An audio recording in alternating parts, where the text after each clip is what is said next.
Hello, everyone. My name is Will Blesh, and this is another episode of The Watcher Files.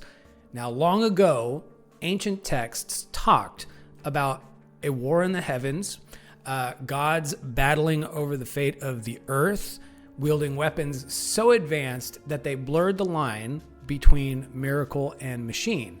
Some called them myths, and others called them blueprints.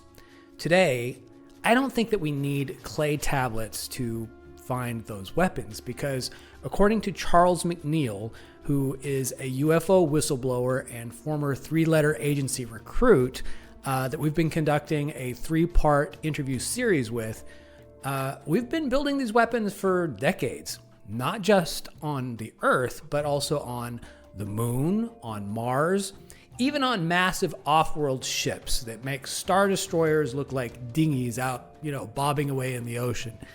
Now, in this final part of our interview, Charles reveals the real plan behind the staged alien invasion, how it's supposed to start, how long it's meant to last, and what terrifying precursor events signal its arrival. We're going to be talking about TR-3Bs, underground bases, energy weapons, and why the destruction of the Dome of the Rock might just happen to be the starter pistol for the entire apocalypse. And if you haven't seen part 1 or part 2, they are both linked in the description below. You'll want the full context for this ride. So if you haven't seen those, go do that and then come back and watch this episode. Zorgo is out this week on a freighter run, something about, back-ordered photon torpedoes or some such. But anyway, if you're a fan, don't worry, he's gonna be back. Now, let's go ahead and just dive into it.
What would be the minimum viable scale for the staged alien invasion to be convincing?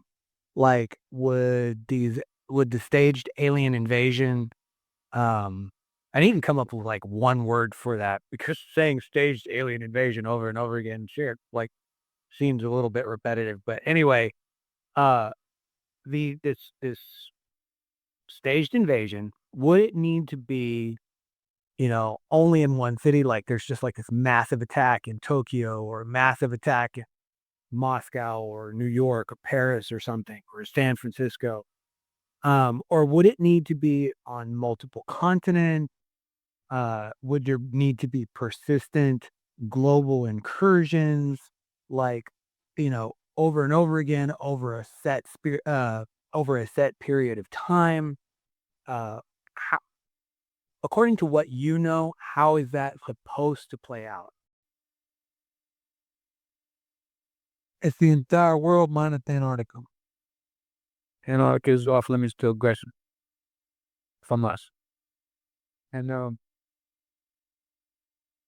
it's the entire world. And whether that's needed or not, that's what they're doing. And like I said, they're going to use thousands of ARVs, alien reproduction vehicles. They're a physical craft. They are UFOs. When a lot of the UFOs you see, they're our own shit. They're not even alien. Like the Tic Tac and all that, like that's us. That's our shit. And the main one you're going to see is the TR-3B. You're going to see these big boomerang craft as well. that are the exact same, down to the inch, the exact same size as the stealth bomber.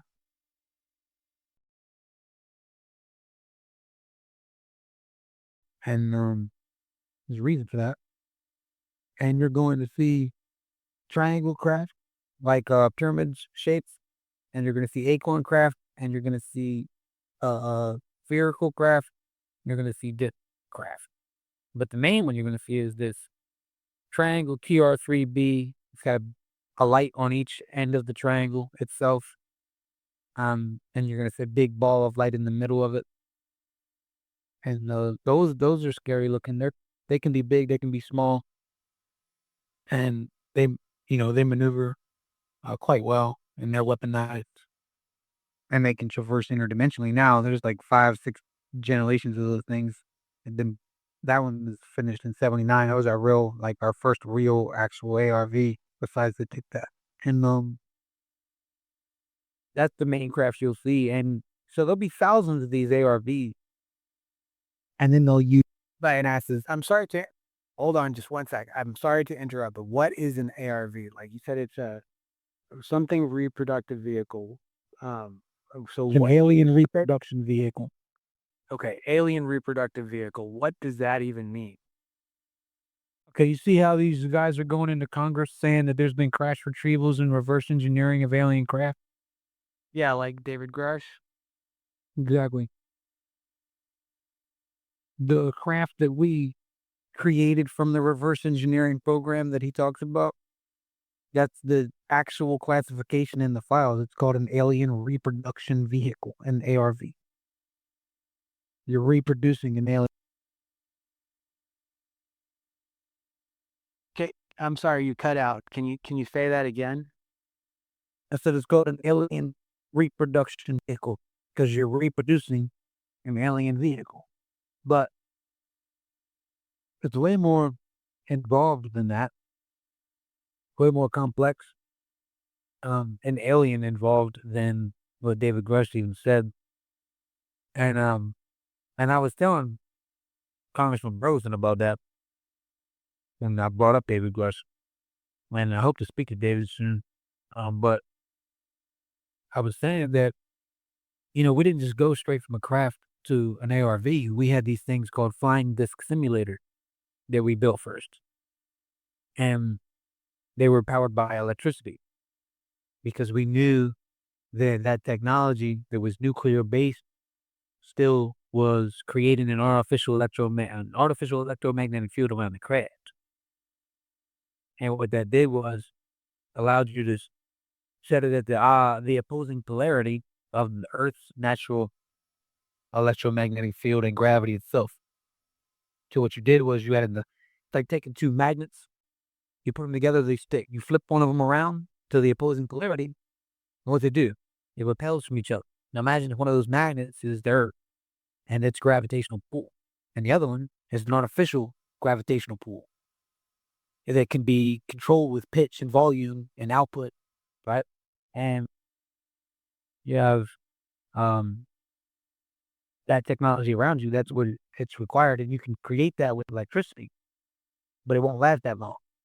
You can we got about 25, 30 minutes of flight time with those flying disc simulators. We completed our first one in 1958, but the operation really wasn't up and running until like 1962, and then in the mid to late 60s when we really was coming off with a bunch of these things, and we had 6 capacitors of 1 million volts apiece, so it was 6 million volts, and you still only got about 25, 30 minutes of flight time. Couldn't really go all that high. Then after that, we had completed the Tic Tac on the stop with the Lockheed, and then that was like a breakthrough. And then that itself was then those plans were taken and saying, well, what about different shapes? But by then we were meeting with different civilizations. They were sitting us down and saying, well, look, since you already know this, and this is the technologies that we've been giving you since, our contract a couple decades ago or a decade and a half ago, now take this, mix it with this, and I bet you can get that to work with your biology if you do this, this, and this.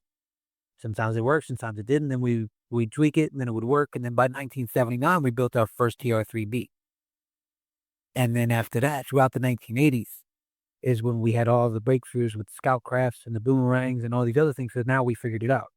And by the early 1990s, we're building starships, and we have scout crafts and UFOs that we're building coming off the assembly line like F-150s. Okay. So if we have these, this is also kind of like a side question, but if we have these starships and they're coming off the assembly line, where is the assembly line? Like, where starships are a little different factory. Starships are a little different.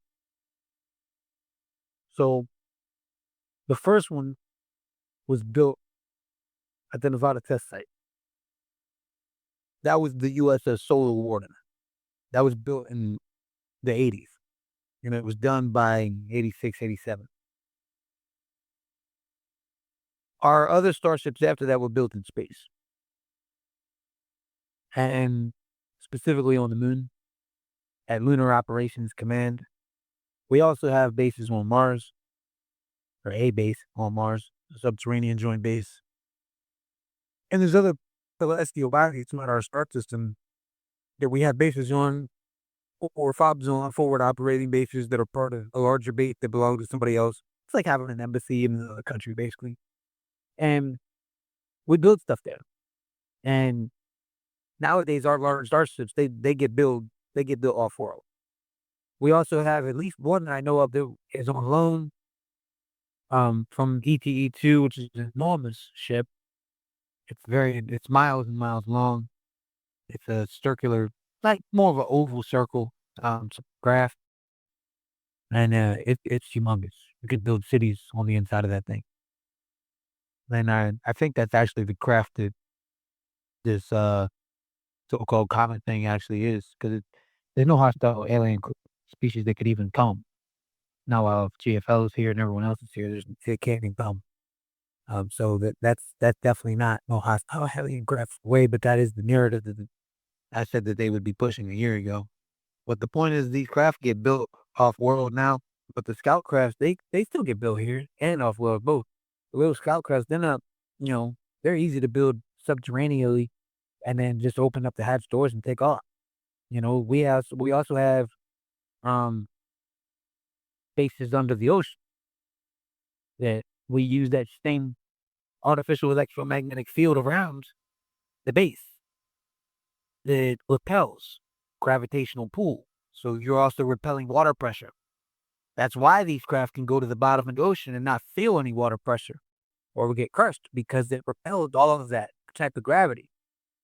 It's like being in the sky. You can flip upside down. You won't even know it. You'll still be getting pulled to your chair.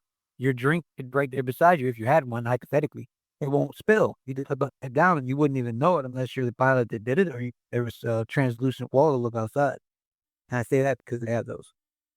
So I mean, once you eliminate G-forces, everything changes. You can build shit at the bottom of the ocean and not have any problems at all, and just have a whole fleet down there ready to go. That is super creepy. It is, right?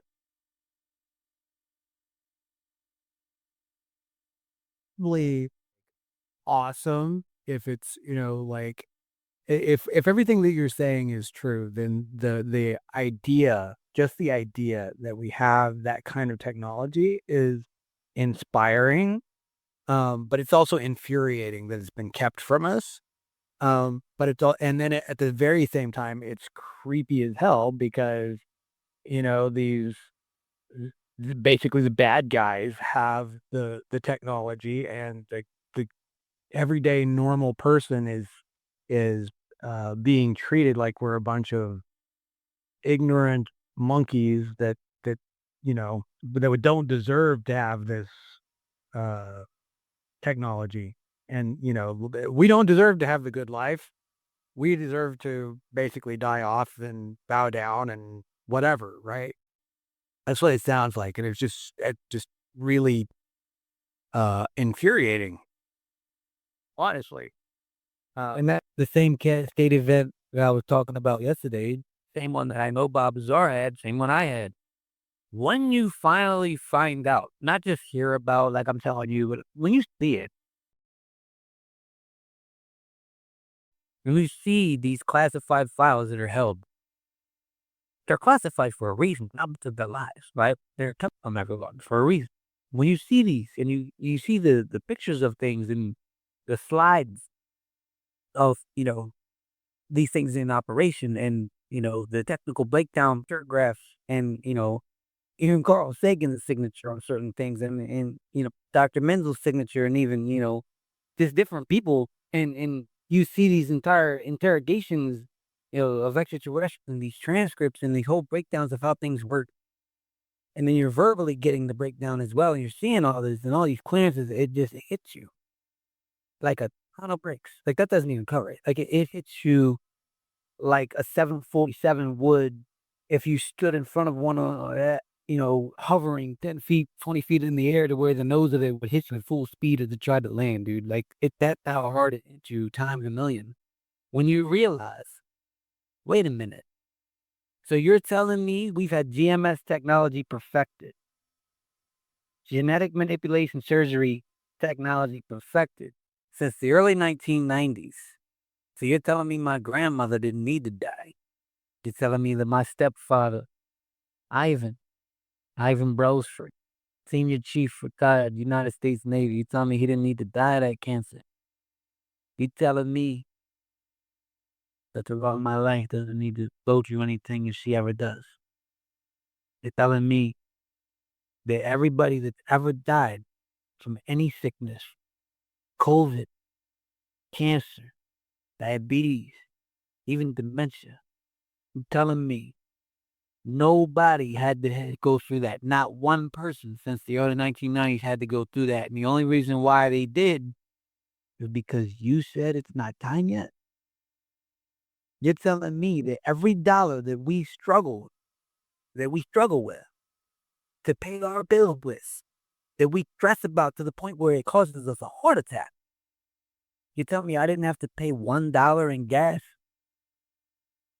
at the 70s?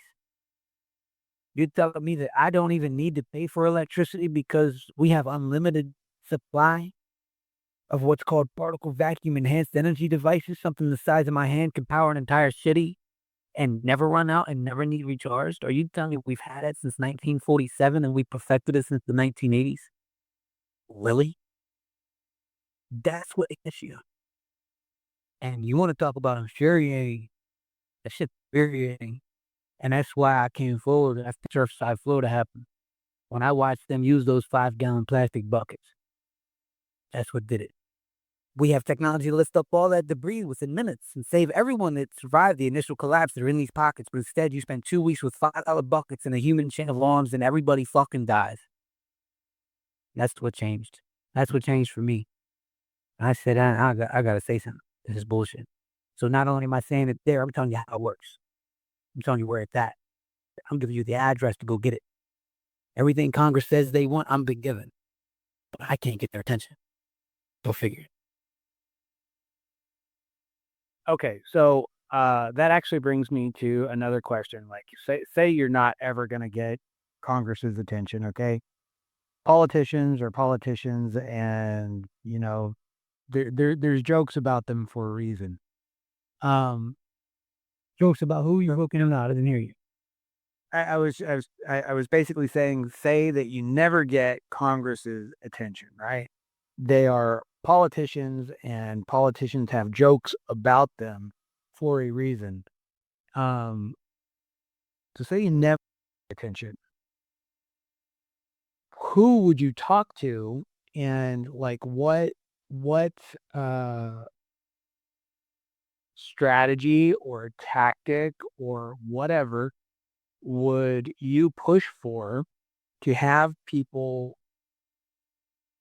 throw a monkey wrench into the plans of the elite and still bring people together? Because if it's all just like, kumbaya, brotherly love, preaching that kind of thing, that's probably not going to do the trick anytime soon. I mean, you take a look at the news right now, right? It's going to take a force much bigger and more powerful than humanity to pull us together So I completely understand the idea that we need a, like a common enemy to pull us together, right? But if there's either that or a gigantic smackdown on all the wicked people across the entire planet, in one fell swoop, and have somebody basically rescue us. So what would you say about that? Like, how would you go about fixing things if you could never get Congress's attention and you're never going to get rid of MJ12 because nobody's listening, right? You don't. It's as simple. You can't. Because if you can't get on some sort of fight from the inside, then you can't. If you can't shut J12 down, this is happening. Let that be very clear. This is happening. Doesn't matter whether you go to work tomorrow. Doesn't matter whether milk costs the same 2 weeks from now or gas prices go up or down. Next year, them skies are going to fill with craft. And they're going to kill a bunch of people. To give everyone a common enemy if we can't stop it, and we can't stop it with the scenario that you just gave. We have to. There is no stopping it without doing it. Because if we don't do those two things you just mentioned, or at least one of them, then we can't.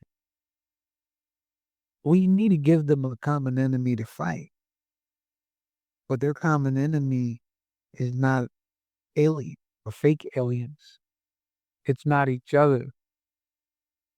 It's the Majestic 12 group and their Magi committee.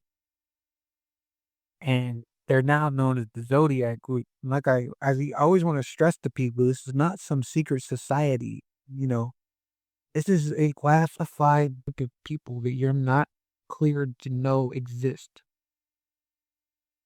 And some of them you know, some of them you do not.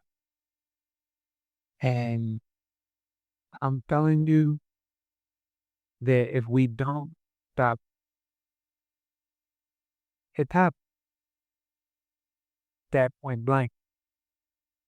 So you give them the common enemy, but you give them the right one. Okay. Now, in terms of the staged alien invasion, how would Majestic 12 balance spectacle versus control? Essentially, like, how would they pull this off with enough shock to persuade the masses who remain after they kill off a whole bunch of people, but, don't do so much damage and cause so much chaos that events spiral out of their control? Because these things are being carried out by PLFs, programmed life forms. There's not going to be one thing that takes place that's not programmed. Now, they are programmed to react, but those reactions have a limited number of responses. And the only places that are going to be devastated are the places that are slated to be devastated. But there's going to be devastation leading up to that, though. This interrupts World War III. This interrupts a global conflict. It could be a week into the conflict. It could be a couple months into the conflict. But it interrupts that. There's going to be a civil war as well. There's going to be a lot of shit happening leading up to this, and we're right there. If we're 6 months away from this staged invasion, how close do you think we are to everything else? When you see Israel's Dome of the Rock get destroyed, buckle in.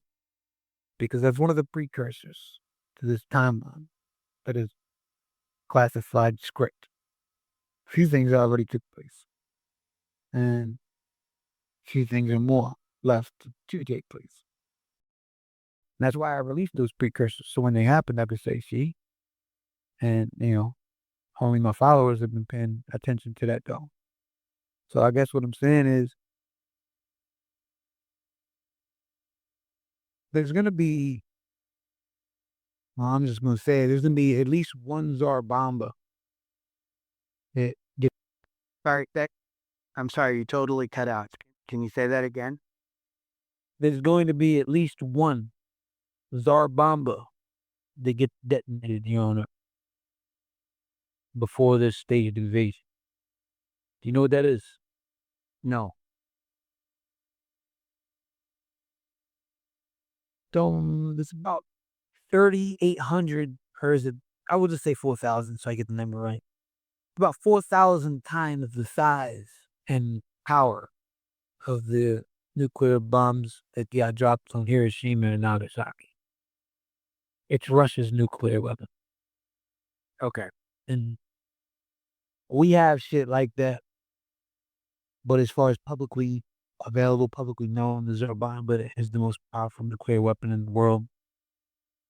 And specifically, there was one Tsar Bomba that is scheduled to be detonated. And there was also, I don't know where that'll be. Could be Ukraine, could be Europe, could be here. But I do know there's also a series of nuclear weapons that'll be used, most of them tactical. But there's also one scheduled actual atomic blast scheduled for the east coast of the United States. That could be anywhere from Maine to Florida. I don't know where. I don't know how big. I don't know how small. I do know that there will be a lot of tactical, well, I ain't gonna say a lot, but numerous tactical nuclear warheads detonated above ground, in the air, above an area like Guam, places like that, where it will devastate certain things on the ground, but the after effects won't be as bad. There will be places that will be devastated before the staged alien invasion takes place. Then the staged alien invasion takes place. And during that, a lot of places get devastated with energy weapons, but those are targeted. We have energy and acceptable weaponry that minimizes the destruction of the actual area and maximizes the ending of life. Pretty scary.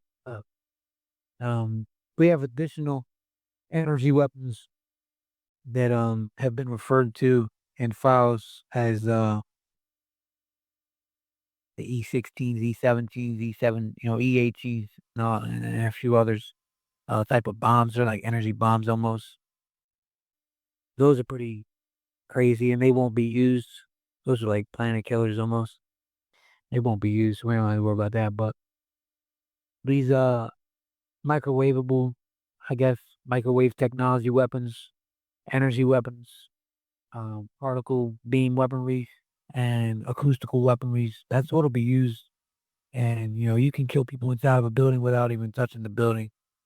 So once that's used, I mean, the devastation of the actual areas won't be as bad. I mean, there'll be some of it, but it won't be as bad as what we did to ourselves. Rebuild won't be as crazy as it could be.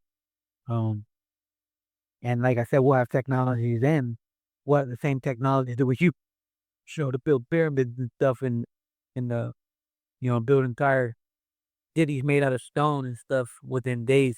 We'll have the same technologies now, so it'll take maybe a week to build a skyscraper now. So I mean, we're not gonna have to worry about any of that because we already have the technology to levitate stuff and put it all in place. Like ETE-2, their starships are seamless. Like they have no screws, no actual corners. Everything is just like, I don't know, like molded together. And we have that. We got that from that. So we could use that for everything. And we can build stuff pretty quickly now. So the rebuild will look pretty good. The after plans, but dude, the after plan is amazing. It's their fucked up maniacal genocidal plan to get us there that is the problem. Okay, so say if these sound like the nuclear stuff that you were talking about, these sound like uh like like you said, precursors, signs that lead up to the staged alien invasion. Are there any other signs? And like, if there was, if how long of a time period are we talking about in terms of the precursor stuff that's leading up to the staged alien invasion, and then how long is the alien invasion itself before they decide to cut it off and end it. Um, once they decide like, okay, operations are complete, now it's time we can, pull the world together and rebuild. Okay, that's a lot of questions. Let me first do one you just talked about before I get into the precursors and stuff. So it was scheduled to take place and start the stage alien invasion mid 2026. And they love the date, July 16th for stuff. They love that date ever since Project Trinity and the time of Webb and Test. So it was, I was looking at July 16th of next year. Then I received additional information that it has been expedited until mid-March of next year. Now, there's always contingencies and pivots to where it could pivot back to summer again, and so if March comes and yeah, don't sit there and get comfortable, wait, it's still coming. So we have to anywhere between March and July, but I'm still standing on March. That was the updated information I had received, and it's going to go on until the United Nations, releases that statement of that I said earlier about we need to come together as a species to avoid annihilation. We now have a common enemy. We need to put our borders to the ground and our petty differences to the side. And we will now be known as the United Nations under the United Nations banner under one God, whatever. United States founders at the head, permanent members at the table. I said it earlier in the interview. And when you hear that, that means everything's on the downswing now. They're going to start acting like they're winning. And then we'll win. I don't know how long that'll take, but the deadline of being completed is September 24th of 2027. That's where that date comes from. It's where 2027 always gets talked about. It's not that it's something happening in 2027. It's that it's scheduled to end in 2027, it could start in 2026. Okay, who is talking about 2027? You said there, like, you can look up. You can Google it. You could just Google, is there any rumors of something coming in 2027? And you won't have a day to look at all that. There's so many different circles talking about that. Not even the UFO community. I mean, that's talked about in there as well. Conspiracy theory circles, that just different things that you'll see that talk about that date or that year. And it's been speculated everything from a solar flare that they're not telling us about to now this object that's on its way, aliens, meteor, something that's coming natural that they know, like a pole shift. It's all been leaked with mis and disinformation on purpose. Seem like a conspiracy theory because when you put it in the conspiracy theory box and mix it in with real shit, that keeps people from accepting what's real when it happens. The only thing that you'll believe is what they've been telling you. The aliens are real. They have been telling everybody that. The government has been telling everyone that. Aliens are real, but they're a possible threat to national security. They're real, but they might invade. So you have to keep that. And they want you to think that. And that's why they've been hitting you with these movies as part of the public acclamation program to acclimate you to the thought of that. Marvel was part of that since 1999, but it's been in place since 1977, with Close Encounters of the Third Kind being the precipice that started the whole thing. I read the transcripts of when they pulled Steven Spielberg up after making that and asked him where he got that information from.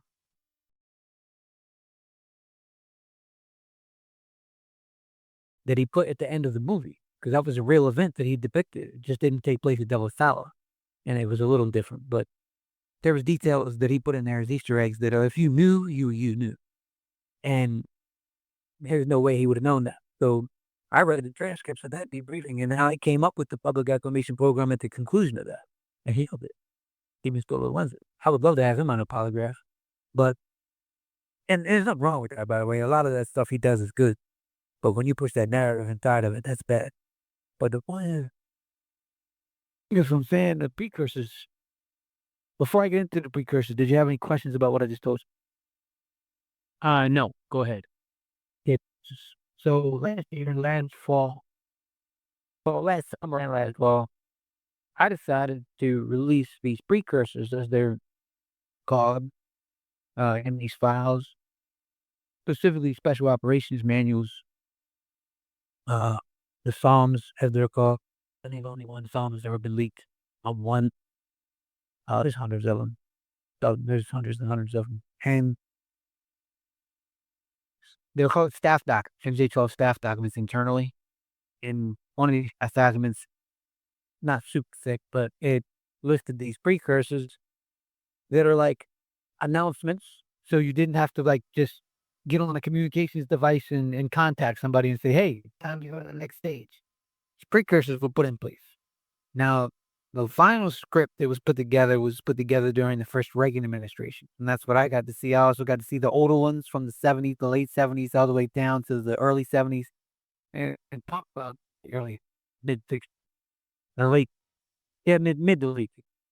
That was more verbal though. And that was catalog. But the actual files of coming up with this is from the early 70s, mid 70s, late 70s, then early 80s, and then right there during the first Reagan administration, which was 81 to 80, 81 to 84. So since then, some of the contingencies and pivots had to be put in place. Some of the things might have changed a bit, but these are the precursors. One of the things that was mentioned was a labeled terrorist organization in possession of a nation, aligning with the United States and being confirmed by the United Nations. So when I was briefed about that in 2012, in the first week of September of 2012, it was supposed to be ISIS. Now, I don't know what happened. Dang. But when I looked up, the only people that was in possession, the only terrorist organization that was in possession of a nation was the Taliban. And it looked very purposeful that the United States did that. So I'm thinking to myself, it's the Taliban. So when I released that last fall, I said it was going to be the Taliban. And even after President Trump got elected, they even released a statement saying they wanted a new relationship with the United States. And I'm like, here we go. Here it comes. Then Syria happened in December. And immediately, Biden gets in front of the world and says that we are going to work with whoever's in charge of the Syrian regime. And he even referenced the United Nations having a plan that they're just going to go with. And immediately, Syria is our ally now. All sanctions are lifted immediately. Even Trump did it. And I showed everybody, I said, listen, right there it is. Right there it is. That's a labeled terrorist organization in possession of a nation that is aligned with the United States and confirmed by the United Nations. It's happening right in front of you. And I told you it happened. But since I originally said Taliban to vote me off. That's one. Two, I said that the James Webb telescope will be identifying both technological and biological signatures. Technological signatures and biological signatures originating from the TRAPPIST-1 star system. And that was supposed to happen October and November last year. But what I just told you about with the labeled terrorist organization, that wasn't even slated to happen until around this time this year. But that happened last year. And now the James Webb stuff is heating up. And they're finding biological signatures by themselves in different star systems. And there was a rumor that they found a technological signature. And they're using these phrases. Biological signature, technological signature. And I said these phrases first, associated with the James Webb. And now if you go look at how much the James Webb has been looking at the TRAPPIST-1 system over the past year. They're setting up for it. Alpha Mensae star system was also mentioned. These fishes are nothing for a wait. There was this article about the James Webb looking at the TRAPPIST-1 and finding possible signs of life. It's your new review, like 3 days ago.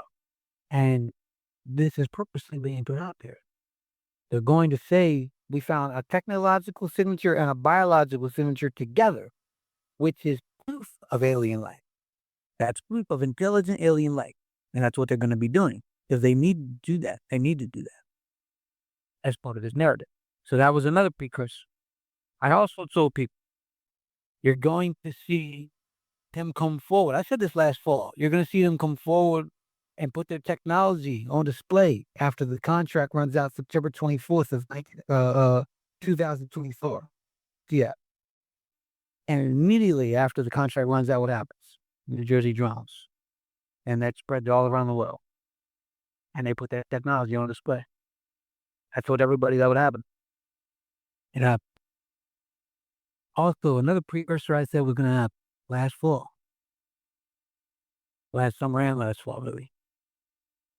I said one of the last things you'll see is Israel's Dome of the Rock be destroyed. That's the catalyst that forces three main religions to go to war with each other to see who is going to rebuild Solomon's temple, to be known as the one true religion that's in touch and in communication with the one real God. That's the catalyst of World War III, is using religion to do that. And the Israel's Dome of the Rock being destroyed will usher that in on purpose. Whether it's Israel destroying it themselves as a false indication and warning operation, or purposely having the Magi Committee have another military do that and destroy it. I thought it might happen a few months ago or a month ago or so when Iran was shooting missiles in there. I was like, this might be it right here, but it wasn't yet. But it will, unfortunately. It'll happen. And then another one was last fall and last summer. I said that they're going to tell you that there is a hostile alien threat on the way. And I didn't know if they would say it, in what form they would say it, but I said they're going to tell you there's a hostile alien threat on the way. Now, what happened? About a month and a half ago, all of a sudden, this new Atlas object, and having Harvard professors come forward and say, well, we don't know. Let's just run a scenario. It could be a hostile alien threat. It could be a hostile alien craft. Then after a week or so, oh yeah, it might be, because it's actually moving like it. It's not really like a comet. And another week goes by, and something else. And it's all from credible individuals. That's done on purpose. And I told everyone that was coming. So these things are happening on purpose. It's part of a rollout. And I also told people that there'd be whistleblowers that'll be testifying in front of Congress that'll be smashing you and pushing you with the threat to national security narrative. I would love if somebody made a montage, little video clip of every single interview and every single testimony that has been given by Luis Elizondo, Dave Grush, Crave, or any member of Congress, and just those people. And every single time they said threat to national security, make a montage out of that and see what happens. I would love to see that. And I told Luis Elizondo was Magi Committee and told him specifically he was feeding you truthful information with myth. I told you that. And nobody believed me. They were championing this guy. Now look, he's been exposed. But that was also on purpose, I believe. Now that part, I don't know for a fact if it was on purpose or not, but I believe it was. They don't make mistakes like that. And he knew better. Now, I speak to somebody that knew him, that was on his team. And that photograph that he showed, I don't know if you know about it, but that photograph he showed at that press conference, he said he just got that morning. That person saw him with that photograph over a year ago. And he knew what it was. So he did that on purpose. Now, if he was instructed to, I don't know. But things like that don't happen by accident. That when you know that person's working to push that narrative on purpose. But those are the precursors. Those are the things that I warn people about. And those are the things that have happened already, and there are other things that are still to come. Okay. So I think we're starting to run out of time for this episode. So I would like for you to basically put a nice bow on everything and summarize the entire message that you're trying to get across, and what is the biggest takeaway that viewers should take away from this entire interview? What do you want them to know? Well, I want them to know. I want them to know that every single syllable that came out of my mouth is real. That's wishful thinking. I want them to know that regardless of my address doesn't dictate my level of validity or the information's validity. I want them to know. I want them to know that this is coming, and I'm not an alarmist. I'm not somebody trying to cause panic. I'm not somebody that's going to keep my mouth shut either. Not anymore. I want everybody to know this is real so they can help try to stop it. And if we can't stop it, get prepared. If you don't have the money for a bunker, then scope out a small town sewer system. This ain't a game. Get your supplies in order. Look, it's better to be prepared and it not happen than to be completely unprepared and it does.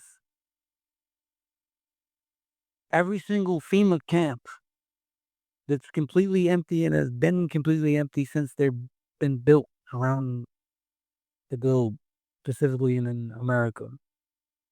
This is the event they've been built for, and that's why they're still empty, because they never started yet. You get caught on the surface during this, you get taken there. That's why they have playgrounds in there, swing, and then razor wire hurricane fences to keep you in. And that's why they have these big tubs turned upside down out back, each one. It can hold 100, 200 bodies at a time, and mass burials. That's what they're for. People think it's something to do with a pandemic. It's this. This is what they've been built for. This plan has been put in place for a very long time. There's a lot of money and time that have been put in place to do this. So it's not something that we can just say, hey, you better not, and then they won't. Or, hey, I know about that, so you better not do that. No, that's not going to work. We really have to force, with no violence, we have to force Congress to convince themselves that this is real and that the clearances they need to do something about it exist in the first place. Get them, because they have the right. There's 22 members of the House and Senate that have the right to have that clearance. And we can provide a list of them. And they don't even know who they are, but we can provide that list. And then they get that clearance. Then they have no choice but to provide unredacted copies of their name of the entire, or of all 12 of the Majestic 12, aka the Zodiac Group, and all close to 300 of their military and Joint Intelligence Committee members, Magi Committee members. Magic eyes only if there is the clearance for that, and for that committee, and you get all those names, and then you immediately identify, detain, and replace them and their authority. You do that, you literally cut the head off the dragon. Everything stops. Russia and Ukraine stops. All that is manipulated by that. All that is Magi Committee. Everything you see, all this conflict and division, thoughts is the same enemy, each other's throat. Everything. And that type of division literally just got Charlie Kirk killed. That type of division is getting people killed every day. And this is coming from somebody that's from the streets. This is coming from somebody that's not your cookie cutter whistleblower. This is coming from somebody who lived that life. And I'm telling you, that type of division is creating a world that we don't have to have. And they did it to us. We're only working with what we've been given. That's why we fucked the planet up, because we haven't been given the ways not to. So we can populate other planets and not fuck it up, because we'd be using shit that doesn't mess it up. We can only work with what we've been given. And what we've been given is the divide and conquer mindset. And they hate each other. and to hurt each other. I don't know about you. Anybody listening, I don't know about you, but me, I'm in love. I found the love of my life. And I say that to say this. If you find that before this happens, man, cherish that. Because you never know when that might leave you. You don't never know when that might be gone. And if all we have is 6 months until that.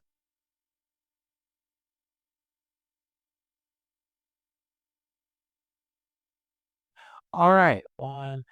Well,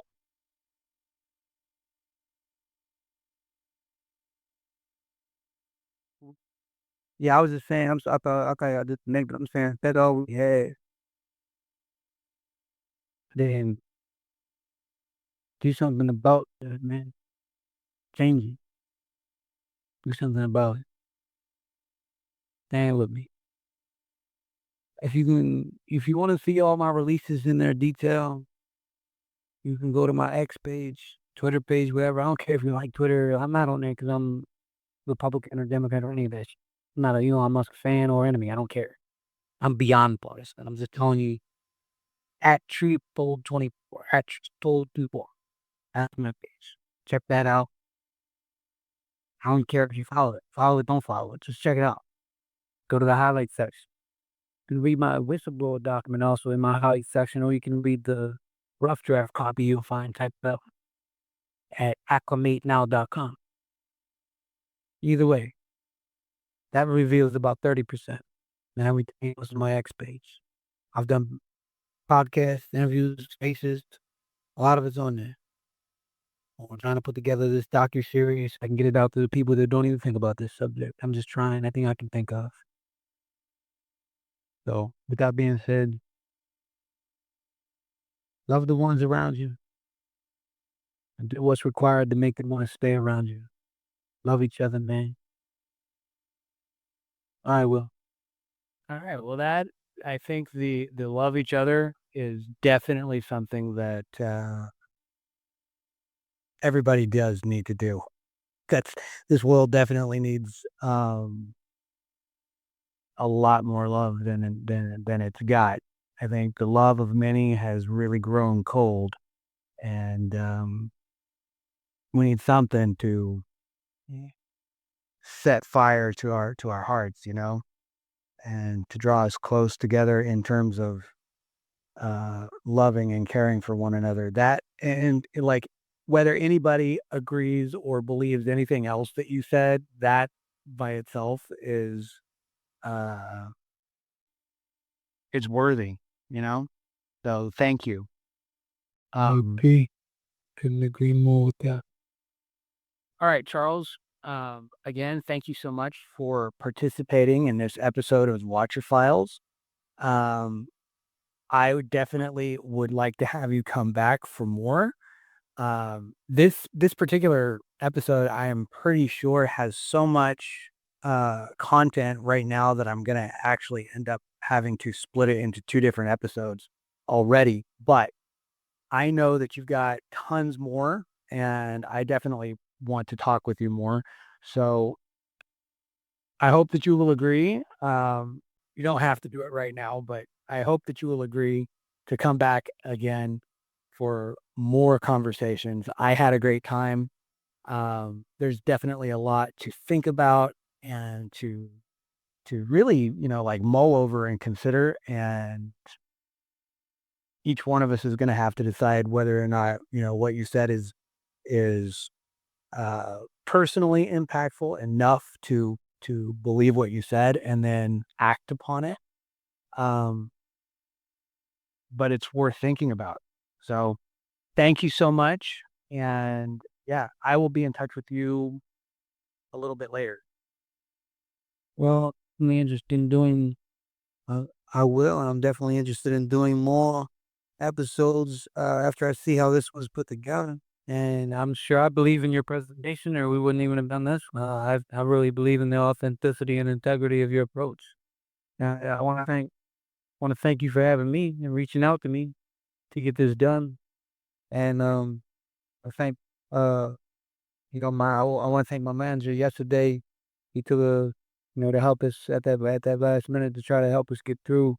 But really, I want to thank my wife, Autumn McNeal, for helping today, so I could call her and then she could call this thing and make it work. That shit can be difficult and stressful, man. So I just want to say thank you, baby. All right, and I love you. With that being said, I'm good. Please convey my thanks to your wife as well for helping you to be able to do this interview, and also to your friend Tyler. Um, but yeah, I appreciate all of you. Thank you so much. If you made it this far, I just want to say thank you so much for giving us your time and your attention. Here on the Watcher Files, it's our intent, it's our mission to go farther and dig deeper than other channels are willing to go. And so, if you found yourself identifying with or agreeing with the narrative put forward by Charles McNeal in his whistleblower testimony, I want you to hit the like button, hit subscribe so that you can follow all of the episodes that are going to be upcoming, and then leave a comment below and let me know what kind of episodes you would like to see next. What would you like to see us explore? And other than that, get ready because we've got some awesome content coming your way.